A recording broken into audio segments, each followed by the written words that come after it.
Hey, what's up guys? Assassin here, and welcome to NHL 15. This is my how to score video. And now there's a couple things we gotta go over first before we jump into this.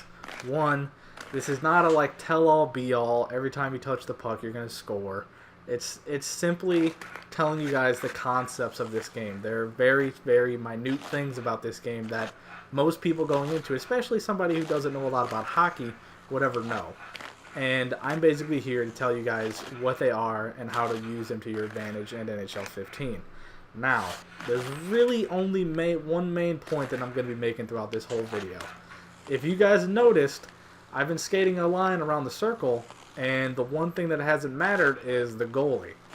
He hasn't paid any attention to me. It doesn't matter. I could skate around here for an hour and he wouldn't bat an eye at me, and that's simply because there's a thing in this game called, it's not necessarily called anything, but the goalies in this game lock onto the puck. They don't play the players, they play the puck. And you know, if you watch hockey at all, you know that you're always supposed to play the player. You don't play the puck. Of course, you always want to keep an eye on the puck, but the player is your main focus. The player determines how a goalie's supposed to react to certain scenarios. And you might sit there and say, well, you know, most of the time, the puck is right next to the player anyway. So why does it matter, you know, if the goalie's playing the puck or if he's playing the player? It does matter. It matters a lot, actually. And here, I could show you guys a couple things right now. I'll show you guys reasons why this actually matters. It's because goalies don't react to things like that correctly. Just skating forward at a goalie, he should play that entirely different. Because you could sit there and do that all day. It works all day. There are so many variations of just ways to abuse the goalie system in this game. It's purely based on the one simple fact of the goalies play the puck.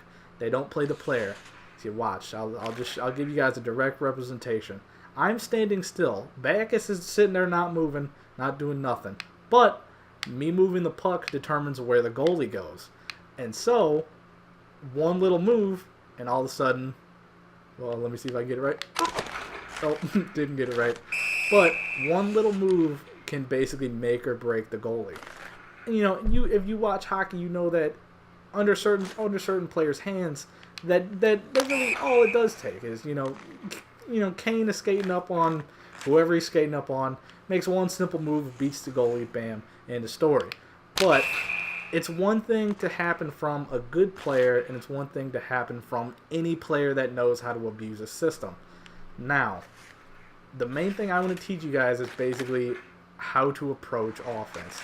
You know, it's one thing to sit there and abuse cheese moves all day on, you know, breakaway stuff and all kinds of other just junk in the game, stuff that you can get away with all the time. I'll show you guys one more.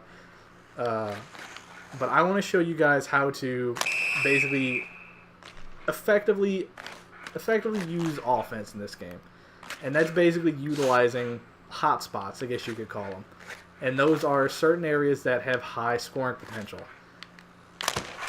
And I would say, I've been playing this game long enough or I could definitely say that a high scoring spot would probably be right here. This is called the slot.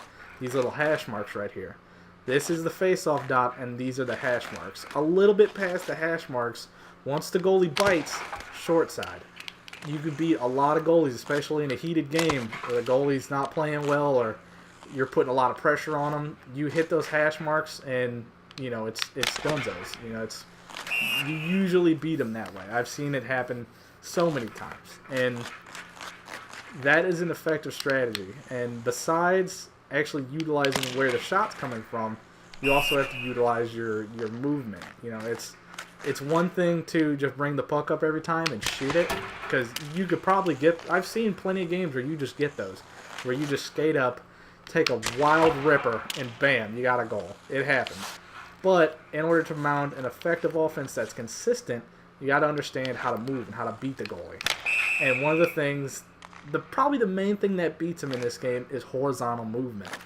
It's one thing to move up into the zone and then take a shot, but it's an entirely different thing for the goalie because of, once again, the fact that they play the puck. If you go from one end of the ice to the other, they just have a hard time with it. It takes them so much longer to react to horizontal movement than it does for vertical movement, because basically all they have to do if you're moving vertically at them is to stay in position. As long as they don't bite on anything, they're fine. Because you could basically skate up and take the same shot, 20 times, and as long as the goalie doesn't bite on a direction, you should be fine.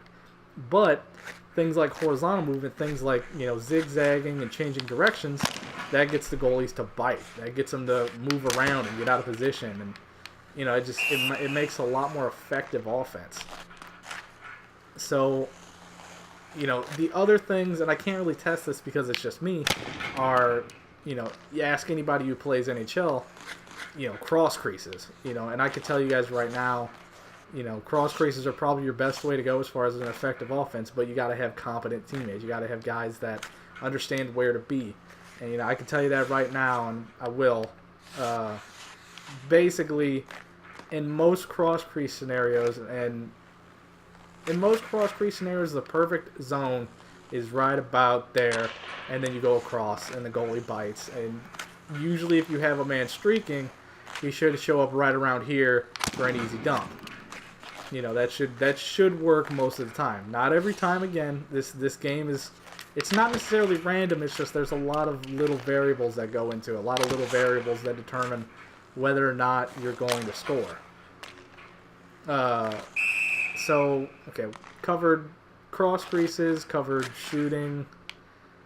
I guess if you guys want to cover breakaways, you can cover breakaways, but breakaways are one of those things that, once again, it comes down to cheese moves. If you really feel like it and you really just decide that, if it's close game and you don't want to lose to, let's say, the Blackhawks. If it's a really close game and you don't want to lose to the Blackhawks, because I never do, you can just use a cheese move. Just use, there's basically 3 main ones you can do. There's basically 2 main ones you can do and then a flashy one. There's the no move, which is basically skate right up to one end of the goaltender, top speed, and then as soon as you pass him on one side, to shoot. It beats him damn near every time, and I'm pretty sure it works on both ends. It all just depends. It depends on your angle, really. It depends on the angle and the timing of the shot. But basically, it's almost a surefire way to beat him.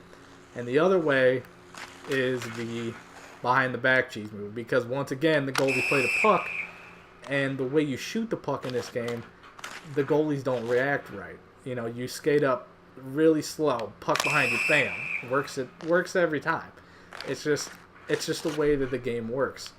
And the other one, this is the one I always try to do in online, but never get it too often, is the Ovechkin. See if I can get it. Oh, didn't get it. Jimbo stopped me. But basically, that's basically it, guys. And I hope you liked the video, and hope you learned something.